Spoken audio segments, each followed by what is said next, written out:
The Greeks had the maxim, know thyself.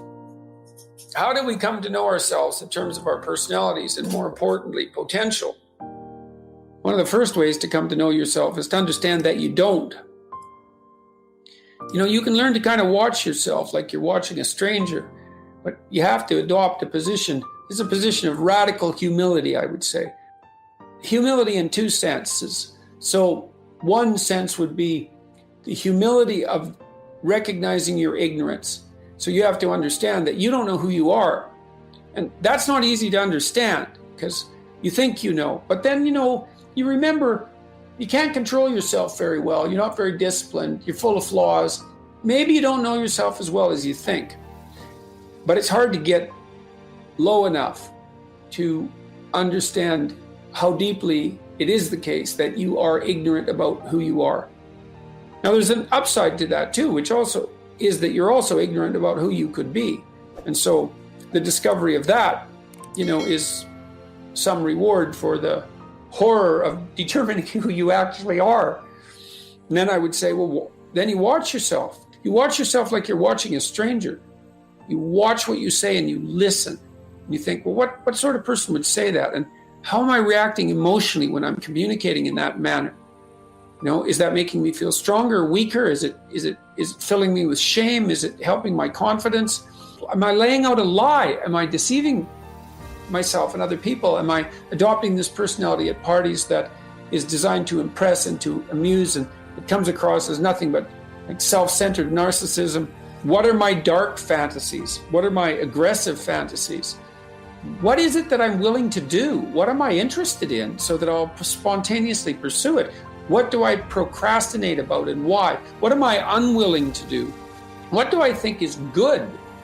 What do I congratulate myself for accomplishing? And what do I berate myself for failing to confront and to implement? Those are all incredibly complicated questions, and you don't know the answers to them. So that's a start. And then in terms of potential, well, you'll discover a little bit more about your potential as you discover who you are, especially the darker parts of yourself, because then you discover your potential for mayhem. There's some real utility in that. The discovery that you're dangerous, it's such a useful discovery.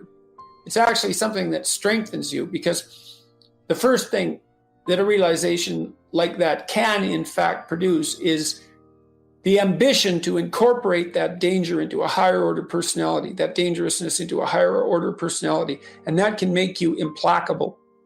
That can make you someone who can say no when you need to say no. That can make you someone who won't avoid necessary conflict. And so that's unbelievably useful.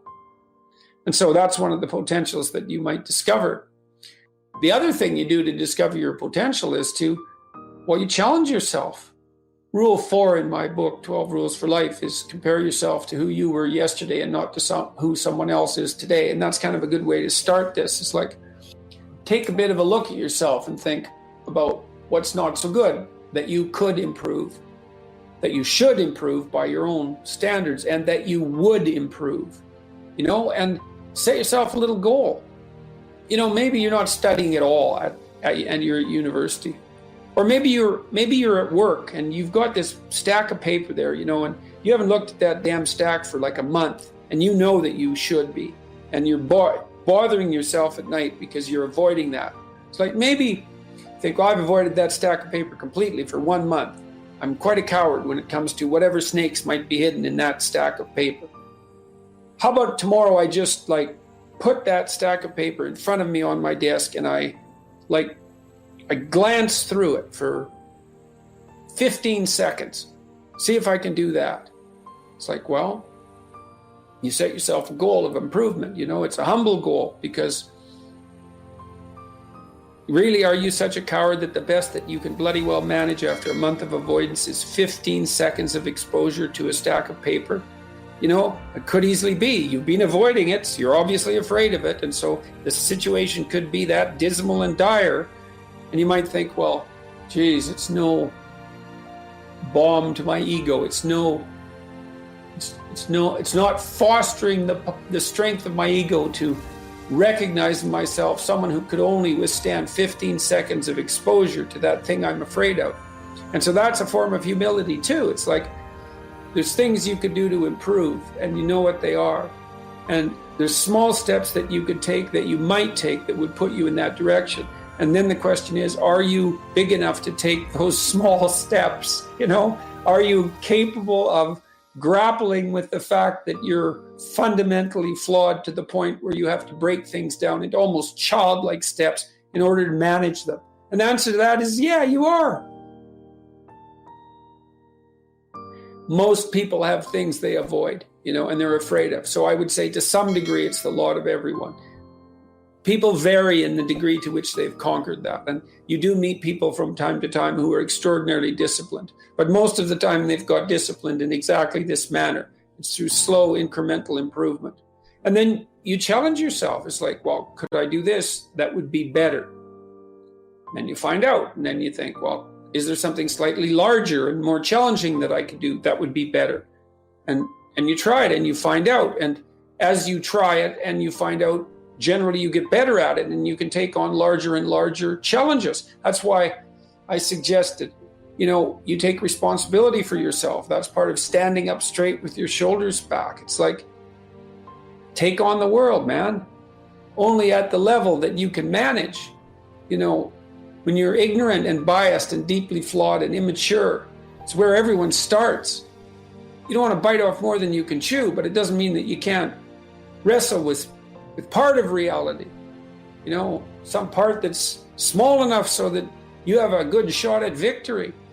And then you attain victory over some small part of the chaos. And then you're the person who's victorious over chaos. You're just a beginner, but that's who you are.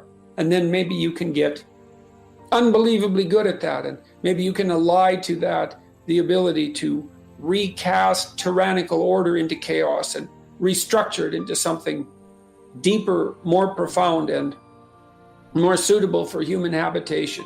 That's the other half of the hero myth, right? Half is to overcome chaos itself, and half is to confront tyranny where it needs to be confronted. You do that by challenging yourself humbly at the level that you're able to function. It's easier to understand if you think about a child that you're trying to rear properly, and you want to make that child, help that child reveal their highest potential, whatever that is, whatever that means. And what you do is you don't set them a series of impossible tasks in the hope of undermining their self-confidence. You form a relationship with them that is predicated on your interest in their highest mode of being. And then you offer them challenges that are precisely optimized to their ability, right? So they can do them, but they have to stretch. The two elements of their ability would be what they can do and how much they're capable of transforming what they can do. And an optimal challenge stretches you to the end of what you can do and then into the domain of how you can transform. And so if you love a child, then you set them tasks of that nature, and maybe they have a reasonable chance of success, a 70% chance of success or an 80% chance of success.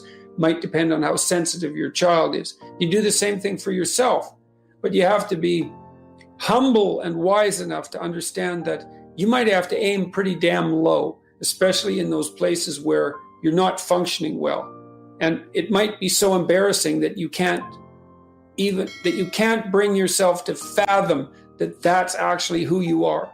You have to admit that. And there's going to be a loss of ego or destruction of ego, arrogant ego that necessarily accompanies that. But you need the loss of that arrogant ego because it's precisely what's interfering with your movement forward.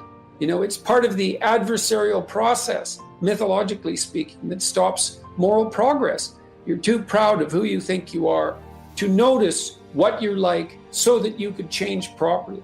You don't want to sacrifice that part of yourself. It's probably associated with some delusion that helps you maintain a positive, although very fragile self-image, in the absence of genuine effort. You know yourself by watching and paying attention. A snake watches like cold-bloodedly with no emotional reaction just to see what's there.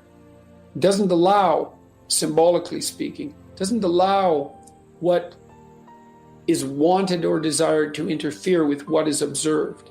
So you watch yourself like that. Well, that's the beginning. And then you challenge yourself continually to see how far past yesterday you can push today and tomorrow, and to continually experiment with expanding the domains not only of your competence but of your ability to increase that competence. And it's not obvious to me. The upper limit to that is proportional to the moral effort that you put into it. The more that's guided by the highest of all possible visions, right? The alliance with the highest of all possible conceivable good. And the more it's motivated by, the more it's accompanied by truth in speech and action, the more you will develop your potential. And I believe that potential to be as unlimited in the upward direction, more unlimited in the upward direction than it is unlimited in the direction that brings people to the political and social hells that so often characterize the world that we inhabit. And so you also, I suppose, have to be willing to undertake that as an adventure, because it's a hell of a thing to bear that kind of responsibility. You know, it takes a person out of the ordinary. It takes them out of themselves. There's an alienation and an isolation that goes along with that, and a great sorrow, all of that together. But there's deep meaning to be had in it, and there isn't anything better that you can do.